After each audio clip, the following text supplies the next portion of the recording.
Hey, this is LOA Today, the Law of Attraction show.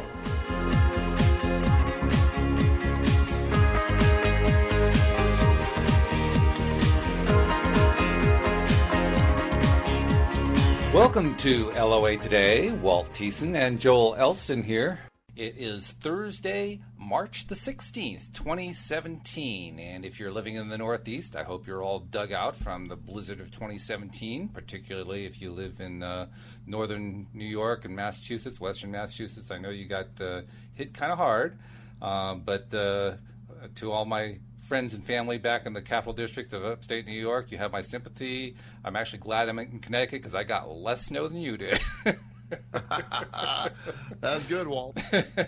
But anyway, we are finishing up the last chapter we're going to look at of Think and Grow Rich by Napoleon Hill. This is chapter 14, The Sixth Sense, The Door to the Temple of Wisdom, and it's also described, subtitled, The 13th Step Toward Riches. And Joel, you and I were talking before we began the show. This is a real challenge because it starts talking about stuff that borders so heavily on the spiritual realm that it can scare people. And yet, it's a fascinating topic, one that I wish that I could apply better. I mean, I'll tell you honestly, Joel, I've been trying to apply this one. I haven't successfully done it yet. This has been one of my, as I announce every so often, I am a recovering Southern Baptist as well as a recovering compulsive gambler. And my life with organized religion, while I certainly have a belief in God, has been one that it's been an evolving thing over the years. Mm-hmm. So religion in general has been a problem for me, and seeing man's interference in it. So anytime you separating the spiritual side from in my own personal walk with God and what man has made religion has always been difficult. So anytime we bring this subject up, I really have, like you're saying, applying some of this sometimes maybe this may be the step of this program that I'm the least in tune with, is maybe the best way to say that. Okay, well, that's fair. I mean, he even points out in the chapter that you don't actually have to apply this chapter. You don't have to apply this principle in order to make the other principles work. The other principles will work just fine without it. That's sort of his caveat, his way of saying, I believe this is true, but you don't have to believe this is true. So right. He gives you some wiggle room on that. And you need it because this is pretty wild stuff he's writing about. I will say one other thing, Joel. You and I first met when I interviewed you in December of 2012, I believe it was. Right. About 2 months later, I interviewed another gentleman who had written a book, and in that book, he talked about how he had all of these conversations with very famous people who had long since passed on to the other side. And it strikes me, that's not all that dissimilar from what Hill is writing about here. So I actually have a little experience talking to people about this. Oh, that's good. That's really good. I'm glad. It makes it a little bit easier to handle, although I will also say that this is probably going to be a more interesting conversation because as interesting as what that guy's topic was, he wasn't the most vibrant public speaker. Okay. Well, that can make a difference. It does, yeah. So let's get rolling here. So let's start by just reading what he has to say. I'm going to skip over some of the early paragraphs and just touch on where he starts to talk about it more specifically. And he really doesn't talk about it very specifically, so I'm kind of grasping at straws a bit in terms of where I'm starting. But anyway, I'm going to start with the third paragraph. The third paragraph says, the sixth sense is that portion of the subconscious mind which has been referred to as the creative imagination, which he refers to earlier in the book. It has also been referred to as the receiving set, quote unquote, which ideas, plans, and thoughts flash into the mind. The flashes are sometimes called hunches or inspirations. Now, that much we can buy into. I mean, we've all had that kind of thing happen. Absolutely, completely, yes. And that is, so far, I'm not out. I haven't left the building. That's right. Okay, so continuing. The sixth sense defies description. Okay, well, I'll buy that too. It cannot be described to a person who has not mastered the other principles of this philosophy. Okay, I'm starting to go out the door. Right, exactly. Because such a person has no knowledge. Yeah, okay, I got a full foot out the door now. And no experience with which the sixth sense may be compared. Understanding of the sixth sense comes only by meditation through mind development from within. Okay, that much I can buy into. Absolutely. The sixth sense probably is the medium of contact between the finite mind of man and infinite intelligence. Yeah, makes total sense. And for this reason, it is a mixture of both the mental and the spiritual. It is believed to be the point at which the mind of man contacts the universal mind. Okay, so we kind of went through the side roads to get there, but we got to something that you and I think can definitely agree with. That on the spiritual side of things, we are capable of connecting to the whatever you want to call it, spirit, the other side, the larger side, the universal mind, God. I don't care what label you give to it. We are able to connect with that. Agreed? Right. Absolutely. All yes. Right. Now he says, after you have mastered principles in this book, described in this book, you will be prepared to accept as truth a statement which may otherwise be incredible to you. Namely, through the aid of the sixth sense, you will be warned of impending dangers in time to avoid them, and notified of opportunities in time to embrace them. Yeah. Okay. Yeah. Well, and here's a couple of law of attraction in general things. Here's where sort of there's a rub. I do believe I have you and I were talking before. Right now, my life is going exceptionally well in all areas. Well, if you want to give us an update on, I don't know how much you can go into, but if you want to give us an update, I mean, it's wonderful stuff that's been happening. So I like it. Really is. Introducing any good things. Exactly. I have a new position, that I may be taking with a new addiction treatment facility with some former colleagues. That is very exciting. So I'm probably going to be moving in that direction. My personal coaching business I really am on a waiting list right now. My foster son is doing exceptionally well. We've become, we're through that awkward phase. And when you say you're on a waiting list, it's not you who's on the list. It's about 10 or 12 other people who are on your list. Right, wait to talk to you. Wait to talk to me. So my health remains, very, very good. I have no health issues whatsoever. I feel wonderful, plenty of energy. And I'm not saying that other than just reinforcing that's how things are going. I'm vibrating. Which is fantastic. I am so pleased and happy for you. But and that idea that goes. So that's what I've been working on for so long, to live like that. And all that is actually reality now. For a long time, I was building to that reality. There were days when I didn't know if I was going to be able to fill all these blanks in. Well, the blanks have filled in very nicely, and things are going well. However, when there is where I have a little different, like when he's talking about, you'll be warned of impending danger. Let's start with that one. There is a natural negative flow that for so long has taken place in society. I think we're conditioned. We've talked about a lot that before. So as I'm looking at this new opportunity, one of the things that I have to watch myself is not letting negative or not looking at what may go wrong, but looking at all the potential of what may go right. Yes. So if I mistake that old way of thinking as a warning, I might not be able to fulfill. That's where I sort of part company a little bit here. I think that idea that if you are telling people that beware of the impending doom, I know people that there is impending doom all the time. Absolutely. And so, it's where some of this starts to, and maybe these, our listeners at this point are going, okay, you're really splitting hairs here. But where I believe the sixth sense takes place, I instinctively know. I do believe. But you and I were talking about some of the things, and I was talking to you about this over the last couple of weeks anyway, about this potentially happening, and some of my concerns that I needed to look at, and I was originally hoping to postpone this further down and probably not actually start this till after summer even. Mm-hmm. But a lot of things were happening and moving, and they probably do need me quicker than that. So there was a middle ground that I did not even think about that we sort of came to. That, wow, this makes a lot of sense. This is a very rare opportunity to not only work with an incredible a group of clients, but one of the most respected professional staffs in the country, and have ownership in something that will have great value one day. So this is a wonderful opportunity. But I have to also beware that I have historically, and it hasn't been around for a long time, so I don't even give it credence anymore. But I don't want to mistake an old negative pattern of thinking as a warning sign either.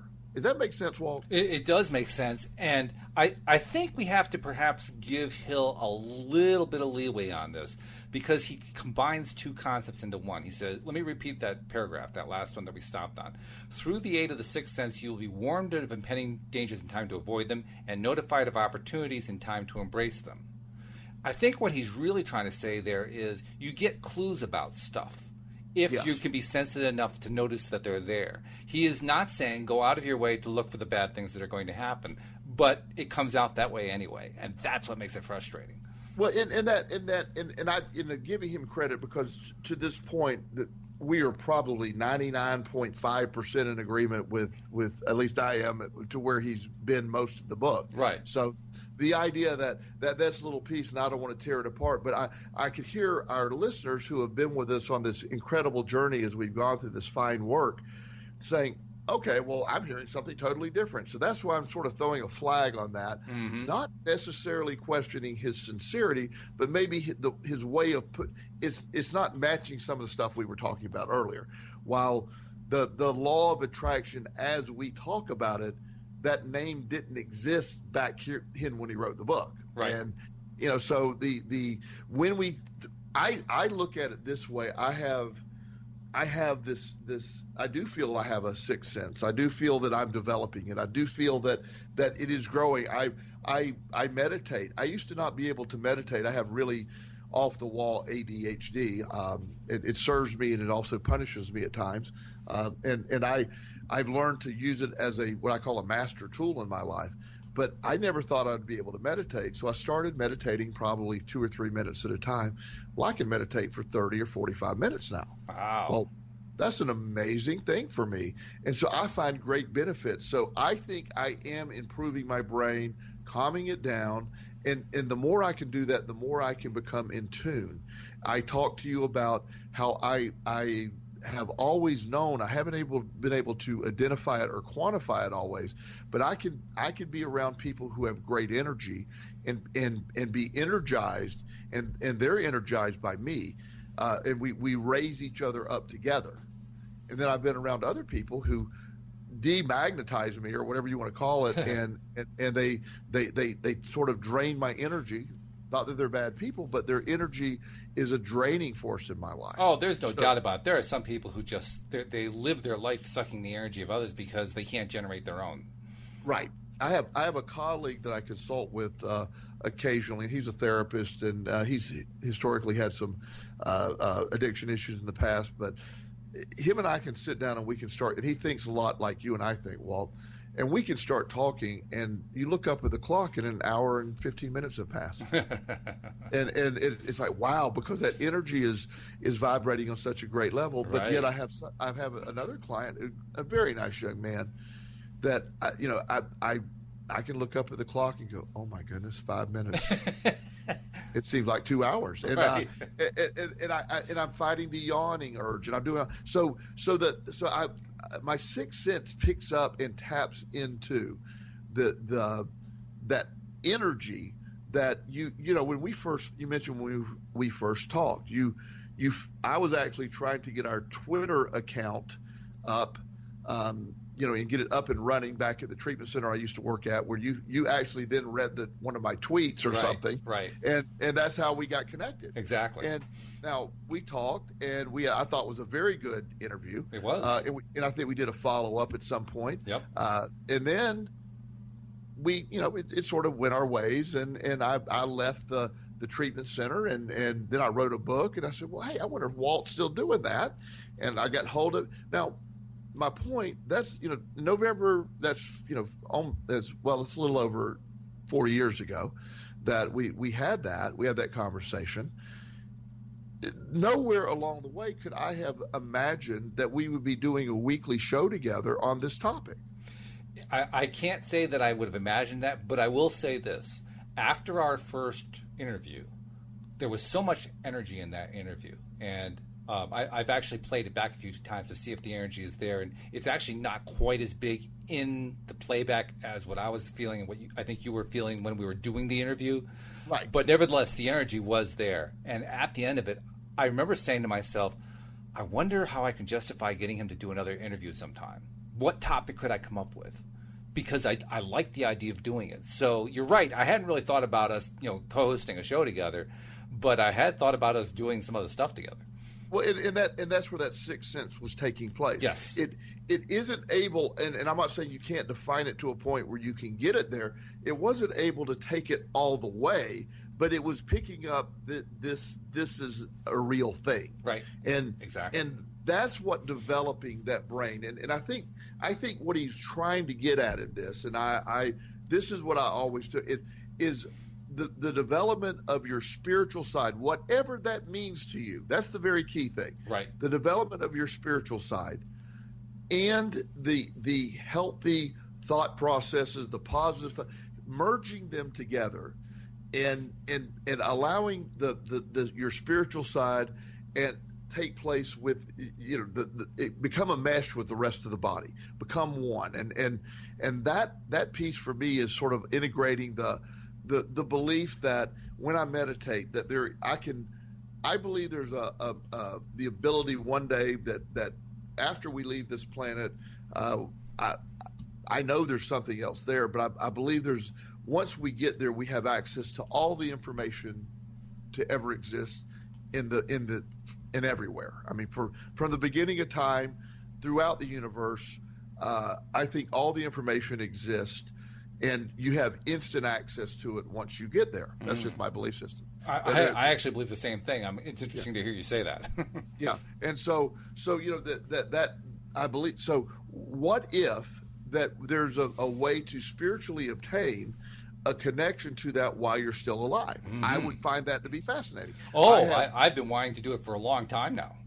Now, I literally call it, and I laugh. I tell people that before Google ever existed. Yeah, right. I always said, wouldn't it be great if you could just think about a topic and then have access to the world's information on that topic?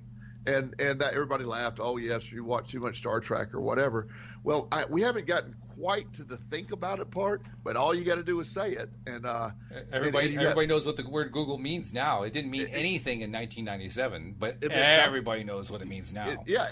And there was a researcher that I was talking to the other day that he's very much into a lot about the way we're thinking, and he's also into the brain mechanics, and he has, at least he believes he has, the ability right now to plant a chip in the brain and literally connect to the internet. Oh, yeah. That's a cool thing right there. That's actually something I've been waiting to see happen. Yes. And that connection, he said, now they don't have the language of thought, down the way it will need to be. But the idea that you could use the brain waves, have a transmitter that's connected to Wi-Fi somewhere, and you can get the noise out of the brain. You just got to figure out the language piece. And there are going to be people who will hear this, particularly among the evangelical right, who are going to be freaked out about it, because there is a very strong belief that this kind of chip in the body is going to come along, and its purpose is going to be to control all of mankind and eliminate all of our freedoms and so forth. So and I joke, we should at least acknowledge that side of the argument. And I have to say there is at least some small amount of credibility with it. Absolutely. By reporting this, I'm not suggesting it's a good idea. Because I don't like on the other side, because of my political beliefs, I don't like the idea of someone that could eventually access your thoughts and judge you or say you committed a crime only on thoughts.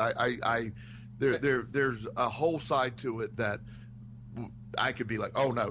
And if they have the ability to do it, they will. So, I do agree that there's a lot of downside, but the message of being able to connect to a much larger resource of information, even than than the internet, and do that through a connection is something that I envision, I hope to be able to do. I know when I go to that next level, when I leave this planet, I will be there and I will be able to access all that.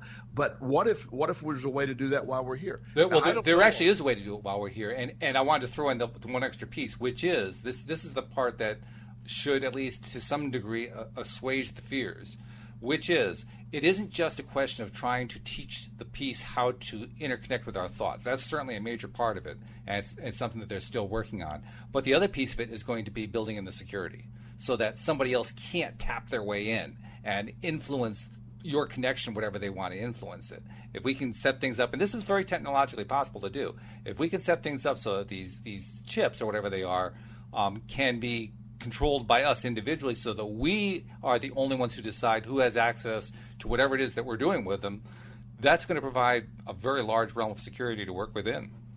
And that would be, that could be an amazing piece. And today I was meeting. I mentioned earlier about talking with this facility about coming on board, and I was meeting with the owner, the doctor that really is the founder. And he sat down, and I'll give a quick example without violating any confidence, but he had just talked to a young lady who said he had told her that if your drug screen, you tell me if you use before I run your drug screen. If you tell me the truth and it comes back positive, we will keep you in the program. But if you lie to me again, I'm going to exit the program. Mm-hmm. You're going to exit the program. Okay. She said, I have not used, doctor. I have not used it all. So she went and took her test. I came and sat down and we began our conversation. The nurse brought in the sample and she had used a significant amount of drugs. Okay. So he said, well, I'm going to have to terminate her from the program. And I said, well, it's a shame. I said, the fact that she's showing up means she does want to get better. And I do, and maybe this is an opportunity to get her to open up. Mm-hmm. And so him and I started talking briefly. Now, she hadn't left the building. She was still out in the lobby. And he's like, oh, I just had an idea. And so by him and I talking, comparing thoughts, sort of like a mini mastermind meeting, which we've talked about in the past. Right. He had an idea of bringing her back in and saying, I just did your drug test. I'm aware of the results. And I'm going to give you one more opportunity, because you're in denial, to explain to me why you would test positive. And it opened up for the first time. She was able to break through and be honest for the very first time, which is, anybody that knows addiction work, that honesty and admission piece is huge. And it was a big turning point. And it happened not because I'm a genius. It happened because two people sat down and sort of thought about something. And instead of just sticking with the doctor could have been rigid and said, you're terminated from the program. But it opened a conduit to open up something bigger. And he thought of that after him and I were talking. Interesting point is that she was sitting out there in the hall waiting for you guys. Yes. And she knew deep down inside that she had told a fib. She knew it. Yes. There was, yes. I mean, she could try to shield herself from it all she wants, but deep down she knew it. Yes. So she was primed. She was ready when she came in there, and it was just a question of one thing: did she want to get better? Yeah. Apparently she did. And she did. And at the end of the day, I told him, and that's what I told the doctor. I said, I don't think you lose. He said, well, I don't want to lose credibility. I said, I don't think you're losing credibility. Our mission is our patients, and we have to meet each patient where they're at. Now, I know some very arrogant. They try to use masking agents and all that. Now they're gone. That's not what we're into. But somebody who just has never been successful. Nobody else has been able to help this lady. Let's do something different.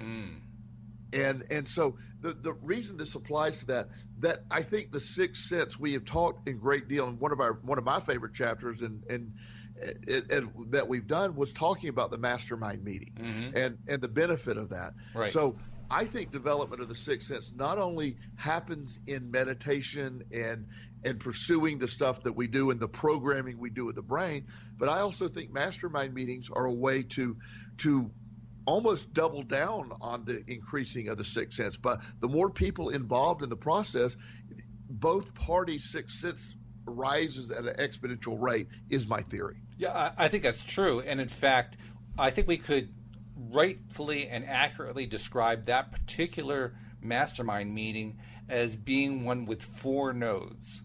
You were one node, he was the second node, the patient or the client out in the lobby was the third node, and then the fourth node was whatever label you want to give it to it. Call it God, call it the universal mind, call it spiritual knowledge, whatever you want.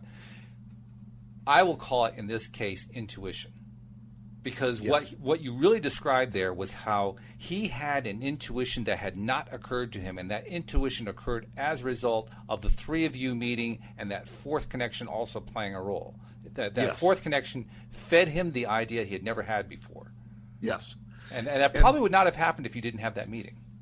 And that was the amazing thing, the piece that I'm so excited that I got, and I pointed it out to him. I said, you understand now when I talk about the law of attraction, because we're going to be greatly incorporating the law of attraction into this process at this new facility. It will be a very large. There's going to be specific groups on law of attraction, positive psychology. There's going to be a lot of quality stuff in that area. And I'm using a sort of a law of attraction model and dealing with the employees as I sort of take charge would not be the right word, but sort of meld myself into the facility. And my way of finding people's strengths in staff meetings, pointing out people's strengths, encouraging, uplifting, getting the most out of what they have to offer by going through their strengths, not on a fear-based existence, but on a positive, this is where you're at thing. That rallies a community, and someone that doesn't necessarily understand that or get along with that won't be a good fit for our facility. As you're describing that, I'm thinking to myself, most people don't necessarily realize we're not in the same room when we're doing this. We're doing this via an internet connection, so we don't see each other. And I wish you could see me right now, because as you were describing that, this big smile was filling out on my face, and I'm thinking, "Wow, what a great place that would be to work." Well, and that's when people hear it, that they automatically get there. We as a whole, we want to be that group where we're all developing. And there's people that, one young lady, and I hope she's able. Like she mentioned, she said, well, I don't buy into the law of attraction stuff. And I said, well, that's not going to be a prerequisite to keep your job, but negative talking or negative interaction with patients or the other employees will be. So, you want to, you don't necessarily have to, her role won't require direct sort of, she won't be directing anything that would require her to do it, but she can't be a distracting force from it either, right? Because that won't be a healthy way for our other employees to be or our patients to be around. It won't be healthy. But the excitement of bringing this concept, and I was able to do that to some degree at the previous facility that I was at, and that was actually one of the things that probably led to my departure is I was so much into that, and the owner and founder of that facility was probably, he had some sort of variations of that, and it worked out, as I've told you many times, I'm so grateful for the opportunity that I was able to work there, because that opportunity led me to the group of people that I'm working with now. Right. Oh, yeah. One was inextricably linked to the other. Absolutely. So when we're talking about our sixth sense and it works on both sides. I have some very dear friends and they tolerate my humor when I talk about, being a recovering Southern Baptist, and I have great respect for what they believe. Most of them are very solid, kind, caring people who would do anything for anyone. Sure. So the idea that I believe most of them have really good intentions. So when we're talking, you'll hear one side. Usually, if you get both sides griping, you're doing a pretty good job. If you're being too gaudy, oh boy, you're being too gaudy. But the other side saying you're not gaudy enough. So we're right in the middle. But one of the things I'm big on is redefining meanings of words to me. You and I have had this discussion before. Yeah. And to me, redefining religion and spirituality and God was a very important thing.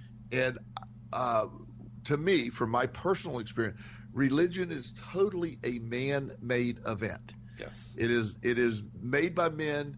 It is formed by people's beliefs and their prejudice, and that's just what happens with religion. Sure. Now I know there are people that will argue it's a direct link to God or what have you, but I've read the Bible, and there's many times that what they believe goes directly against what they claim it's saying. So there is some controversy within that. Yes. But also what I instinctively know to be true, what I've experienced is that spiritual journey that's so exciting, and I've witnessed it. I've witnessed people awaken because of these techniques of connecting with whatever this is, and whatever name you want to put on it. And it's certainly a definition for me. Again, I use the term God, and I also often use the term universe. To me, it's the same thing. That sort of wild, crazy, everything's out there, but yet it's controlled chaos. And I'm excited by all of that I see. And when you as I was talking about my redefinition of words, I get a lot of pushback when in my vocabulary, certain words like failure are good things.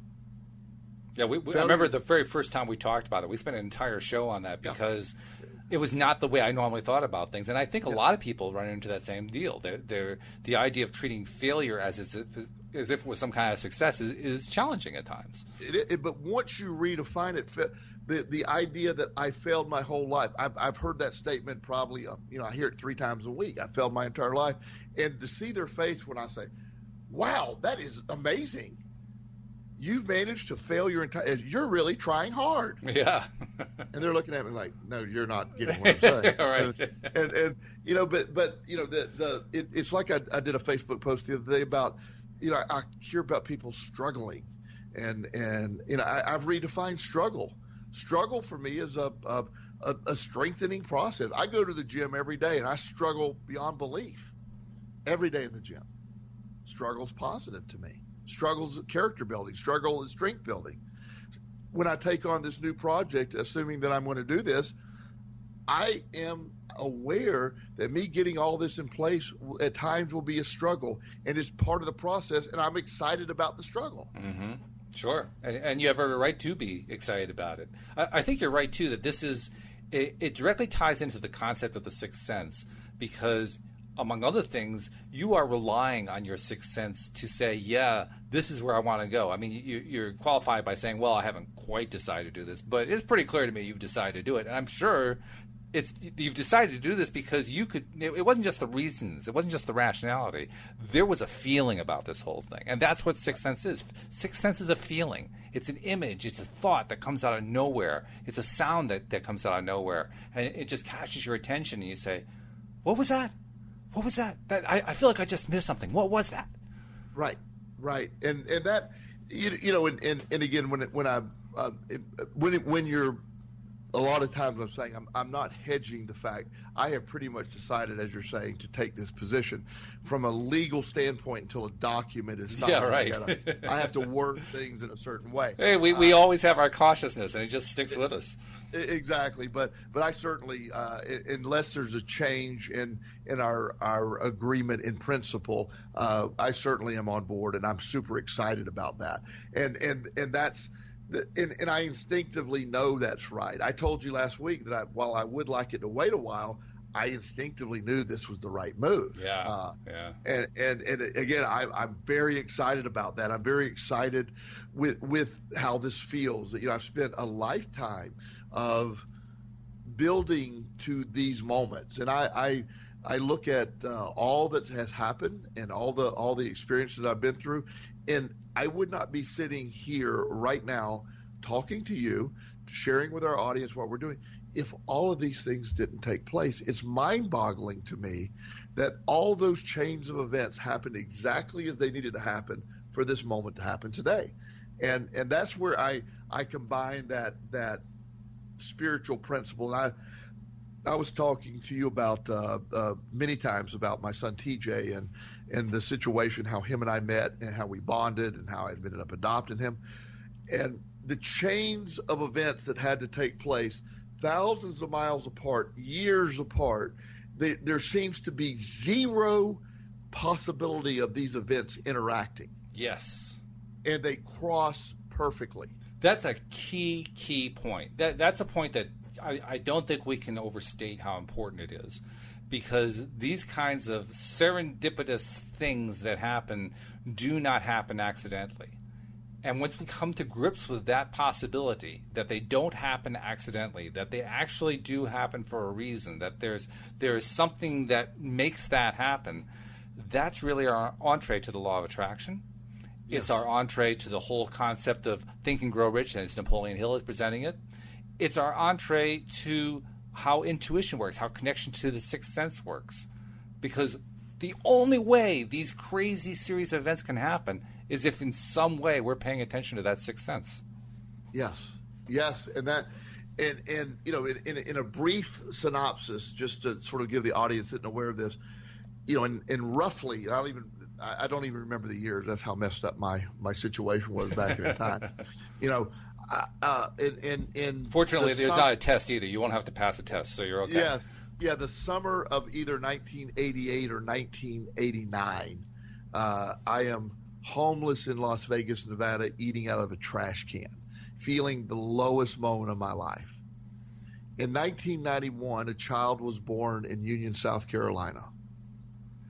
To think later our paths would cross and the event of me eating out of a trash can would be relevant to this kid is just mind-boggling. In fact, that story is how you won the trust of a kid that no one else could win the trust of. That it changed everything, Walt, and you know that we've talked about that story in various forms of fashion many times. And to me, it made me have a realization about the law of attraction and how, while I was going through that, and the spiritual, the God that I refer to, that there, what can you say about those events that seem so unrelated that one day become like they were written in a novel? And you have that twist at the end, you're going, oh my God, I didn't see that. You know, it's like, wow. Yeah. And it just came together in a very exciting way. And I believe that we have that within us. And when I talk about how we have this power inside of us, that we get to choose how we think, we get to choose what we think is going to happen, that the universe or the law of attraction picks up what we're thinking and feeling, and it makes it a reality. And all of that, you know, if I were to tell you, and if somebody needs a more detailed descriptions, you can go on Amazon tonight and buy my book, The Bench by Joel Elston, and plug. read the story. Yeah, plug. Hadn't done that in a while, so that's right. Yeah. But read how relevant all that became, and what happened. When it happened the way it happened.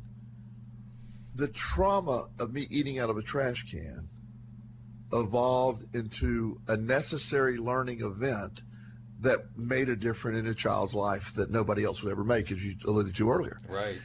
That's incredible that could happen all those years and all those months. I had nothing to do with that.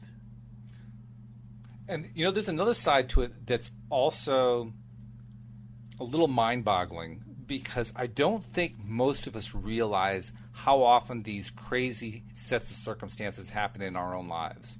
I think we actually learn to block them out.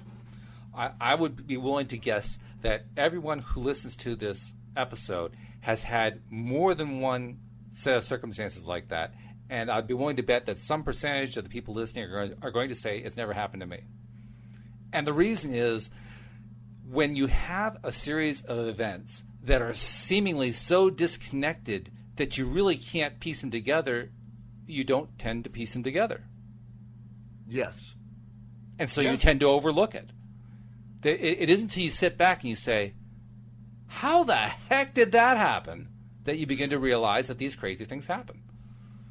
Well, yes, and I, you know, we shared the story of we've shared multiple stories of chance meetings and how people were put in places and things happened that they no way intended to happen, and it was life altering. You know, that it's, you know, when I heard a guy speaking, and I wish I remembered who he was, but I'm always looking at YouTube videos about law of attractions and concepts, and this one guy was having a really rough time in his life, and he was trying to apply the law of attraction in his life, or at least he said, he laughs, he said, I thought I was trying to apply the law of attraction, but I was applying it in the opposite direction. And he was driving to interview for a new job, and he desperately wanted this job, and he had put money on a credit card to buy a suit he couldn't afford. I mean, there's a whole story behind it. And he what he really wanted to do, the deep down thing he wanted to do, he had an idea for a startup company, didn't have any money to do it. But he wanted to go work for this company and one day maybe get to that. So he's traveling and I believe it was, I want to say a random state, like Oklahoma, something like that. And he has a flat tire, this small town in Oklahoma. And there's a gas station / repair shop and in the middle of town. So he's sitting there waiting, and he's just bored and has to wait like 3 or 4 hours. It's clear he's not going to make the appointment. He's just devastated. He said, this was my opportunity. He called the guy and said, can I postpone? The guy said, no, he said, we were going to interview you in a courtesy manner, but we've already hired our person. So there's no sense to come on in. He was devastated. So he's getting ready to leave the gas station, and his bill was $286 or something. I forget what it was. He had all the numbers down right. So he's paying it, and he had enough money. And he said, again, the law of attraction, he should have looked at the fact I had enough money instead of looking at what he didn't have. And the clerk was paying. You paid to the convenience store side. The clerk was handing out the money, and she said, look, I'm down to the I forget the wording. She had printed a Powerball ticket that she couldn't cash in. Once it's printed, they can't cancel it, apparently. Right. And she said, it's $5. Do you want it? I'm just trying to get somebody to buy it. And he goes, what the heck? I've already lost that. He said, my day couldn't get much worse. So goes to the hotel room, goes home. All this stuff happens. He totally forgets about the lottery ticket. Boy, you can see what's coming. Yeah, I don't even need to go to that. But he goes to all the details. And then one day he just happened to be listening to the news, and he said somebody said, well, the last big jackpot of $27 million was hit in Lawton, Oklahoma, or whatever the town was, and he goes, well, I was in Lawton, and they said the date, looks on the ticket, it was his ticket, obviously. And he's describing these incredible chain of events that put him in the one store to pick up the one ticket that had already been printed. Again, all the things, Walt. I'm not recommending you run out and start buying lottery tickets. That's a whole different thing. But it's just there's exciting things happening, and you're very keen in your observation. How many times do we miss them? Yeah. My story with TJ was so in your face that you just couldn't. There's right. No. But. Wow. But the guy who wins the Powerball, what that really addresses is the claims of those who say, well, probability tells us that even, occasionally a squirrel is going to find a golf ball and hit it into a green. If you just give it enough time, it's going to happen. So, crazy things are going to happen. And that's just the way the laws of chance work. And the Powerball example shows just how bizarre that argument becomes. Because when you really try to apply it to that case, you have to really apply a lot of craziness in order to make that Powerball story work. And yet that's what happened. I can tell a similar story. It's not quite as dramatic as Powerball, but unlike you, I've never had a major gambling problem. I actually tend to do well when I play poker. So I play poker online. And I used to play poker online back before the United States Federalists decided that Americans weren't moral enough to play poker for money. So I was playing poker for money online. During the time that I played, both for money and with play chips, I have had a grand total of 4 royal flushes. Now, if you look up what the odds are, if you know how to do the math, most people don't know how to do the math, so I recommend looking it up. If you look up what the odds are of getting a royal flush in a 7-card Texas Hold'em game, the odds are 649,739 to 1. That's for getting it one time. I've gotten it 4 times, and I guarantee you I haven't come close to playing 649,000 hands. At best, I've probably paid maybe 10, 15,000 hands at the most. I don't play a lot of poker. So the odds of me getting 4 of them over the course of a few years that I've been playing is just almost astronomical. So, okay, if you're the person who's arguing that this is all chance, how do you argue that I pulled it off 4 times? Yes. I can't even explain it. I don't know how I did it. Well, it's you'll hear of things when people have one of the things that I used to laugh at is one of the gambling things that always fascinated me is when somebody went gambling their very first time, somebody that's never really done it, they're often just wildly lucky. They win, and it's real, and then after, years of anticipating winning, then you get a very negative and it has an opposite effect and you almost can't win.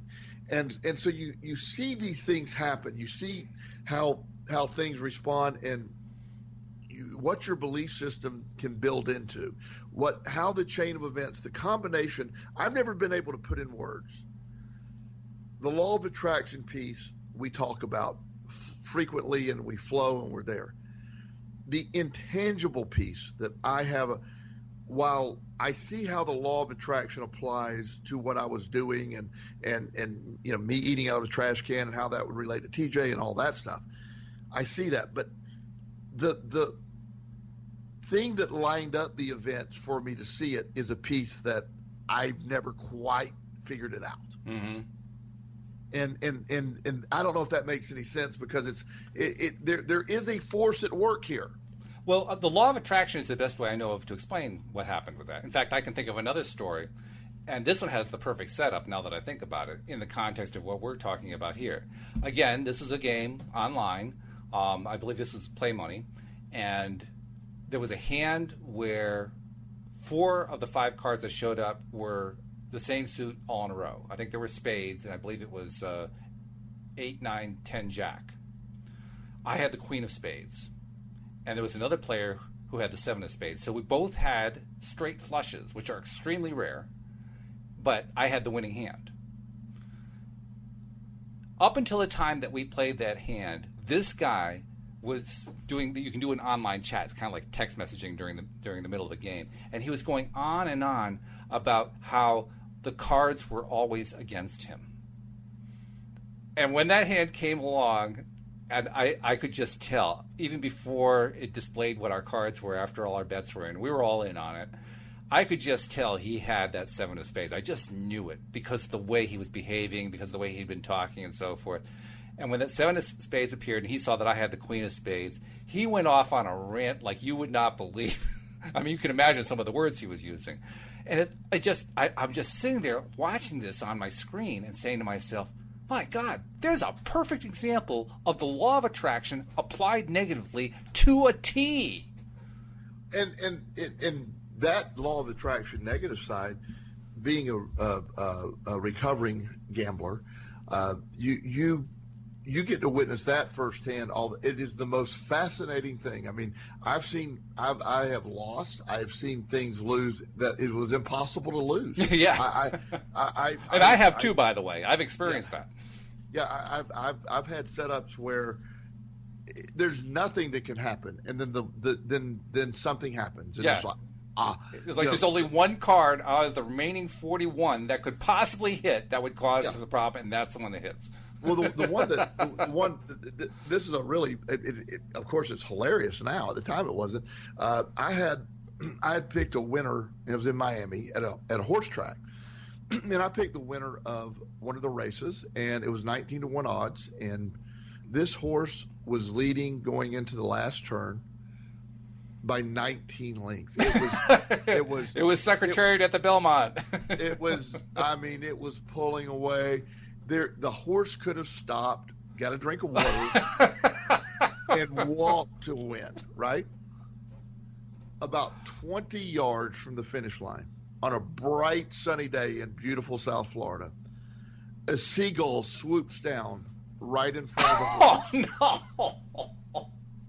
The horse throws the rider. The rider hits the ground. The horse then walks to victory. Well, unfortunately, in horse racing, the rider has to be on the horse. Has to be on the horse. That's just like I mean, God. there's. I'm laughing, but that must have been horribly painful. Oh, well, but I was in such a bad state of mind back then. I was anticipating loss, and I jokingly had told the guy sitting next to me, because I told him who I had. He goes, "Well, there's no way you can lose this one." I go, "Oh God, don't say that." And then he looks at me and he goes, "Wow, I need to move away from you." Yeah, right. Because you're cursed, and I'm like, "Yes, I am." And you know, it's just that you see that, and I don't like to even delve into the negative side of the law of attraction, because it's such a deep dark hole. But it does have the message. The message is, if it works on the negative side, guess what? It works on the positive side too. That's the beautiful, exactly, Walt, and that's the exciting piece. Is we have when we're talking about this chapter, the Sixth Sense, and it's easy to go all over the place here, and religion is almost impossible to discuss without upsetting somebody. Which is probably why we're talking about poker and horse racing. Exactly. So, you know, as far as this chapter goes, placing yourself in your comfort zone of understanding and what your belief system is, the law of attraction is not replacing your religious or spiritual beliefs. Right. It's an addition to it. All religions that I'm aware of, or all teachings, have some form of the law of attraction in them. Or at least they have some acceptance of them. To some degree, they can find some agreement with it. Absolutely. I actually did interview a young woman, a Muslim, who came onto the show specifically to talk about the law of attraction. And she told me point blank, no, there is nothing about the law of attraction or even close to it in Islam. But it's something that could be compatible with Islam. Right. And the fact that could be, and you know, the Christian religion, you know, it actually mentions, you know, the faith of a mustard seed. You can move them out. Oh yeah, Christianity has a lot of different forms on it. Yeah, they speak of it a lot. So the idea that it's out there, you know, finding it, and not one thing that I you and I talked about before we did this particular episode. I'm a big believer in all this. Walt's a very big believer in all this. We have a tendency to filter and look for the negative. We you know, especially when we're trying to discover something. We do not claim 100% accuracy or having all the answers here. We share our experiences, what we believe and what we've seen. Hey, if I can get 50%, I'm doing good. There you go. And so what we're shooting for in sharing this is not an opportunity for to say, oh, well, say they're double talking or they're this, that. No, it's we have struggled. I have struggled with how to implement the law of attraction in my life successfully. I still don't do it 100%. I'm much further along than I was, but this is an ongoing process. I know many people that have done this for a long period of time, and I don't know anyone who does it 100% all the time.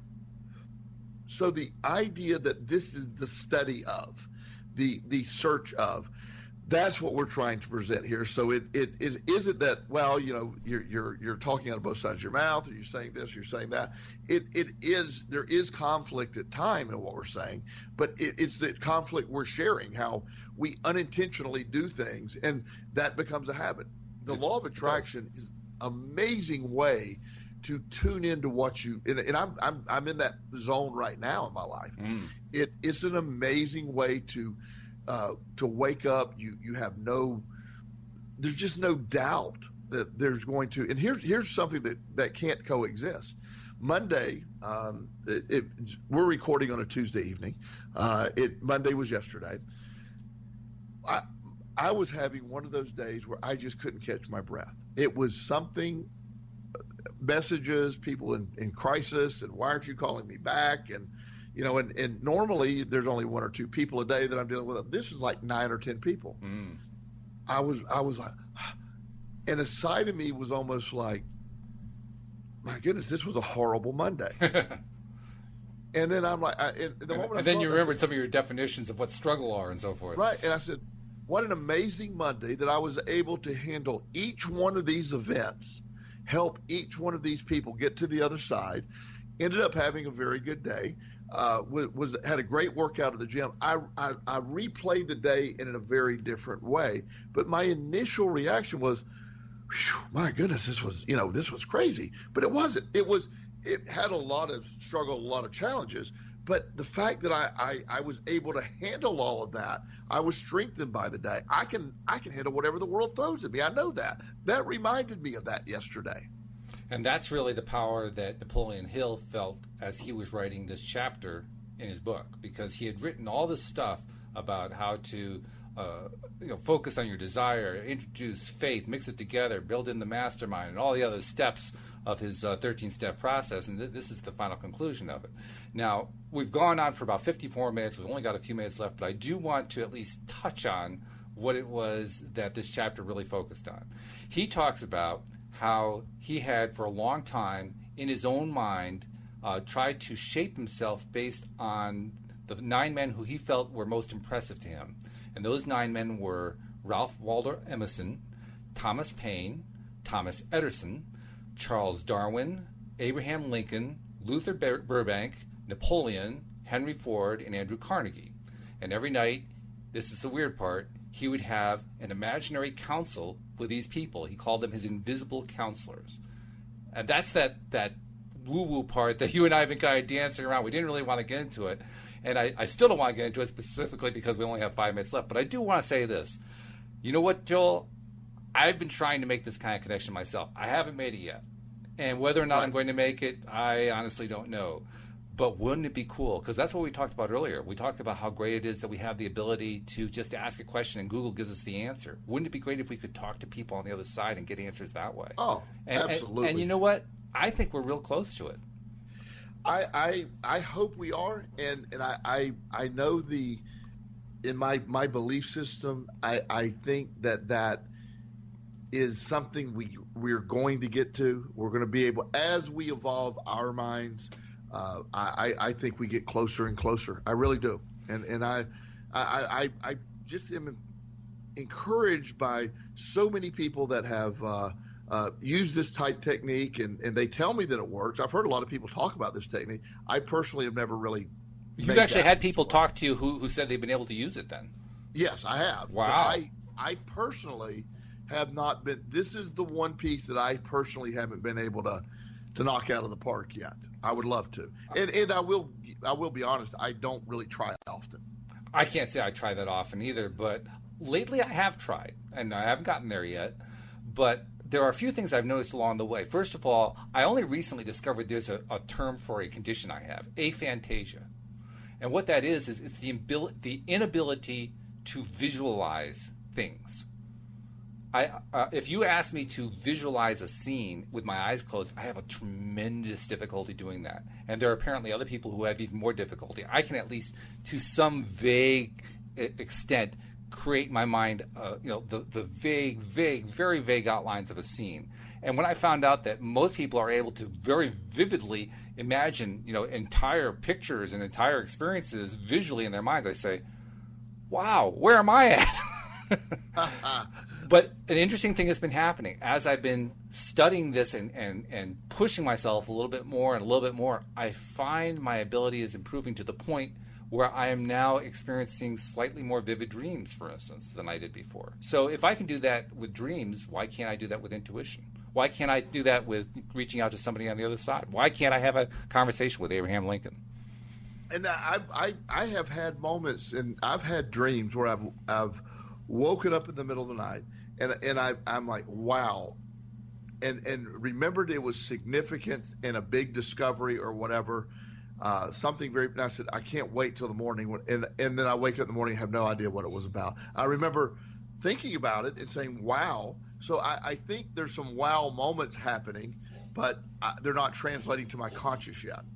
Well, we've got about half a minute left, so I just want to take that half a minute to say, while we're done with this book, we're not done with books. Joel, what's the next book we're going to do? I think the next logical step is The Secret. The Secret by Rhonda Byrne, the sensation of 2008, 2009, 2007, that era. Yeah, we're going to do The Secret, so you want to be sure to stay tuned to that. And we want to remind you, if you aren't already subscribe to our podcast. You can do that at loatoday.net. That's our website. You can do it on iTunes. You can do it through our Facebook page. You can do it through YouTube. And, of course, you can continue to listen to us right here on PRN. So there are lots of ways to make sure you stay tuned. Joel, This has been great doing Napoleon Hill. I can't wait to do the next book. It's been a pleasure as usual. Walt, great to you. And we'll see you all next time here on LOA Today. Goodbye, everybody.